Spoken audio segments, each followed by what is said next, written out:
날마다 솟는 샘물과 함께하는 오늘의 큐티 시간입니다. 3월 30일 화요일, 오늘의 말씀은 마가복음 11장 12절에서 19절까지의 말씀입니다. 이튿날 그들이 베다니에서 나왔을 때 예수께서 시장하신지라. 멀리서 잎사귀 있는 한 무화과 나무를 보시고 혹 그 나무에 무엇이 있을까 하여 가셨더니 가서 보신즉 잎사귀 외에 아무것도 없더라. 이는 무화과의 때가 아님이라. 예수께서 나무에게 말씀하여 이르시되 이제부터 영원토록 사람이 내게서 열매를 따먹지 못하리라 하시니 제자들이 이를 듣더라.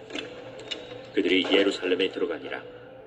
예수께서 성전에 들어가사 성전 안에서 매매하는 자들을 내쫓으시며 돈 바꾸는 자들의 상과 비둘기 파는 자들의 의자를 둘러 엎으시며 아무나 물건을 가지고 성전 안으로 지나다님을 허락하지 아니하시고 이에 가르쳐 이르시되 기록된 바 내 집은 만민이 기도하는 집이라 칭함을 받으리라고 하지 아니하였느냐. 너희는 강도의 소굴을 만들었도다. 대제사장들과 서기관들이 듣고 예수를 어떻게 죽일까 하고 꾀하니 이는 무리가 다 그의 교훈을 놀랍게 여기므로 그를 두려워함이니라. 그리고 날이 저물매 그들이 성 밖으로 나가더라. 새로운 아침입니다. 여호와로이, 하나님은 선한 목자가 되십니다. 뜬금없다는 말이 있습니다. 갑작스럽고 엉뚱하다는 뜻이죠. 본문의 예수님에게서 그러한 모습이 보이는데요. 주님은 예루살렘에서 성전을 둘러보시고 날이 저물 때에 제자들과 함께 베다니로 나가십니다. 그리고 이튿날 베다니에서 나오실 때에 무화과 나무를 갑자기 저주하시죠. 왜일까요? 그것은 무화과 나무가 잎은 무성했지만 열매가 없었기 때문입니다. 그런데 이상한 것은 13절을 보면 그때가 무화과의 열매의 때가 아니었다고 하는 것이죠. 때가 아니라면 열매가 없는 게 당연함에도 뜬금없이 저주하신 것입니다. 그렇다면 무화과 나무를 저주하신 진짜 이유가 무엇일까요? 먼저 우리는 이스라엘 지역의 무화과 나무에 대해서 알아봐야 합니다. 이스라엘 지역의 무화과는 1년에 4번에서 5번까지 열매를 맺는다고 하죠. 그런데 6월절 직전, 곧 3월 말 정도에 첫 번째 열매가 맺혀진다고 합니다. 그것을 파게라고 하는데 이 열매는 작고 맛도 덜하기 때문에 가난한 자들과 여행객들의 양식이 된다고 하죠. 그리고 두 번째부터는 품질 좋은 열매가 맺어지고 이를 트아니 또는 테에나라고 부른다고 합니다. 그러면 본문에서 이는 무화과의 때가 아니라는 것은 무슨 뜻일까요? 그것은 트아니의 때가 아니다라는 뜻이라는 것입니다. 파게의 때라는 것이죠. 다시 말해서 트아니의 때는 아니지만 파게의 때로서 파게라는 열매가 있어야 되는데 그것이 없었던 것입니다. 주님은 잎만 무성하고 첫 열매가 없는 무화과 나무를 보시고 진노하시고 저주하신 것이죠. 여기서 열매 없는 무화과는 작게 보면 성전이지만 크게 보면 열매 없는 이스라엘을 가리킵니다. 인본주의적 신앙과 욕심만 있을 뿐 하나님 사랑과 그에 따른 순종이라는 열매가 전혀 없는 이스라엘 백성들을 상징한다는 것이죠. 그러면 열매가 없다고 하는 것은 무엇을 의미할까요? 결국 그들의 무너진 믿음의 상태를 반증한다는 것입니다. 그래서 본문에 이어서 나오는 20절부터 보면 베드로는 주님께 저주받은 무화과가 말랐다고 말합니다. 그때 주님께서 말씀하시죠. 하나님을 믿으라. 동문서답에 가까운 말씀입니다. 그러니까 이스라엘이 왜 무화과처럼 열매가 없게 되었느냐? 참된 믿음이 없었기 때문이라는 것이죠. 마태복음 7장 20절에서 말씀하지 않습니까? 그들의 열매로 그들을 알 것이다. 삶의 열매를 보면 믿음이 참된 것인지 아닌지 안다는 것입니다. 그리고 마태복음 7장 21절에서는 하나님의 뜻대로 행하는 자라야 천국에 들어갈 것이라고 말씀하시죠. 구원은 믿음으로 받지 않습니까? 그런데 왜 행하는 자가 구원을 얻는다고 하셨을까요? 자, 그것은 구원에 필요한 믿음은 순종과 행함이라는 열매로 증명되는 것이기 때문입니다. 자, 그래서 주님도 참된 믿음을 가진 자, 곧 주님을 사랑하는 자는 내 계명을 지킬 것이라고 요한복음 14장 15절에서 분명히 말씀하신 것이죠.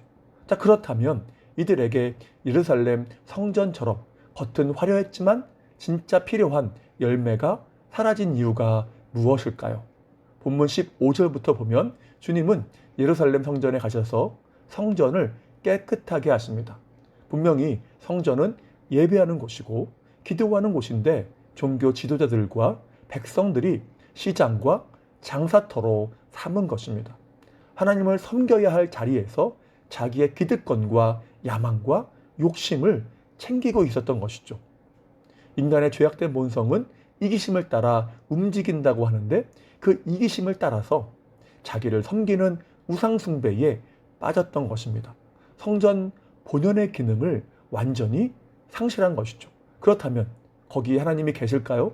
사람들의 욕심과 이기심은 있을지언정 하나님은 없는, 아니 엄밀히 보면 하나님이 보이지 않는 곳이 되어버린 것입니다. 자, 그런데 성경은 우리 자신을 성령 하나님이 거하시는 성전이라고 합니다.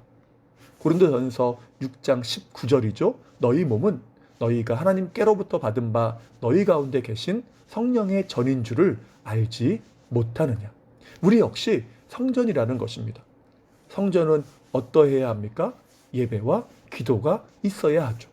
그리고 하나님이 드러나야 하는 것입니다. 나를 구원하신 우리 주 예수 그리스도가 드러나야 하는 것이죠. 그런데 문제는 우리가 성전이지만 예루살렘 성전처럼 주님이 전혀 보이지 않는 열매 없는 삶이 될 수 있다는 것입니다. 자, 그래서 예배와 기도는 너무 중요합니다. 고린도후서 3장 18절에서 말씀하죠. 주의 영광을 보매 그와 같은 형상으로 변화하여. 주님의 영광을 봐야 주님의 형상으로 변화되어 간다는 것이죠. 자, 그런데 그 영광을 보는 시간이 언제입니까? 바로 예배입니다.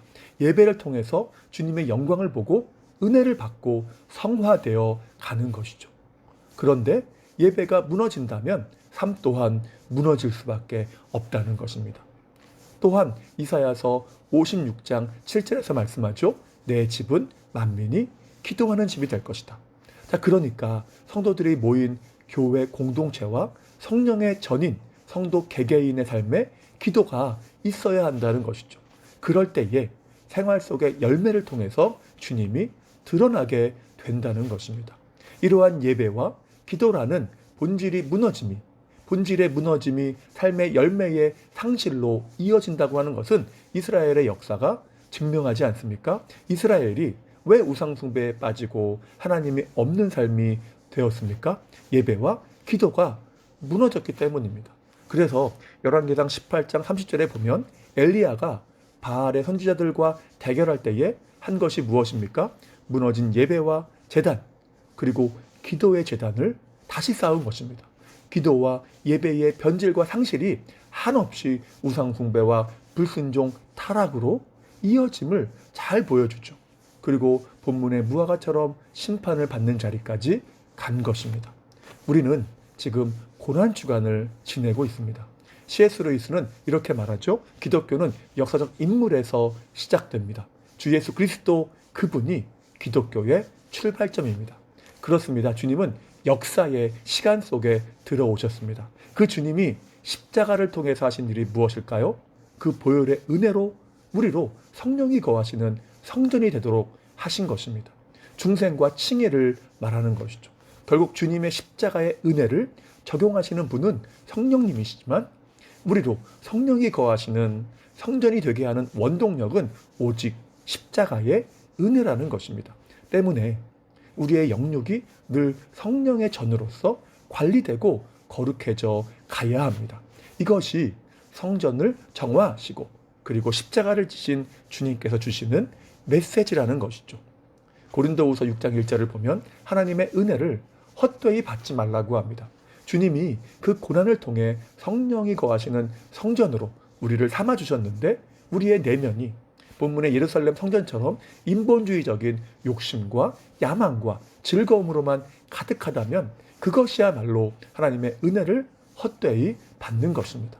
거기에는 날 위해 십자가를 지신 주님이 보이지 않죠. 그래서 우리의 삶 전부가 주님을 높이는 삶이 된다고 하는 것은 성령이 은혜를 주시고 우리가 그 뜻을 힘을 다해 순종하는 과정에서 거룩해져 가는 것을 의미합니다.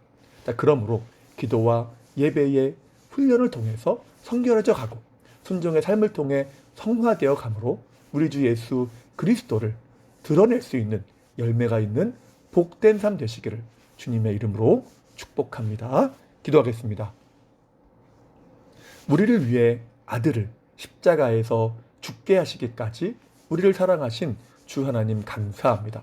우리가 그 십자가의 은혜로 성령이 거하시는 성전이 되었습니다. 그러므로 본문의 예루살렘 성전처럼 인간의 욕심과 야망과 쾌락으로 우리의 내면을 채우는 자가 되지 않도록 도와주시옵소서. 거기에는 열매도 없고 더더욱 주님이 또한 드러나지 않을 것인데 날마다 기도와 말씀과 순종함 속에서 성령의 지배하심을 받을 때에 나는 감추어지고 주 예수 그리스도가 내 삶에 드러나는 믿음의 삶이 되게 도와주시옵소서. 한 주간도 우리 주님의 십자가를 깊이 묵상하며 어찌하면 내 삶이 날 위해 십자가 지신 주님을 온전히 높이는 삶이 될 수 있을지 거룩한 고민이 있는 한 주가 되기를 소망합니다. 붙잡아 주시옵소서. 오늘 하루의 삶을 의탁합니다. 지키시고 필요한 모든 것으로 채워 주시옵소서. 다시 한번 주님의 은혜를 간구하오며 예수님의 이름으로 기도하옵나이다. 아멘.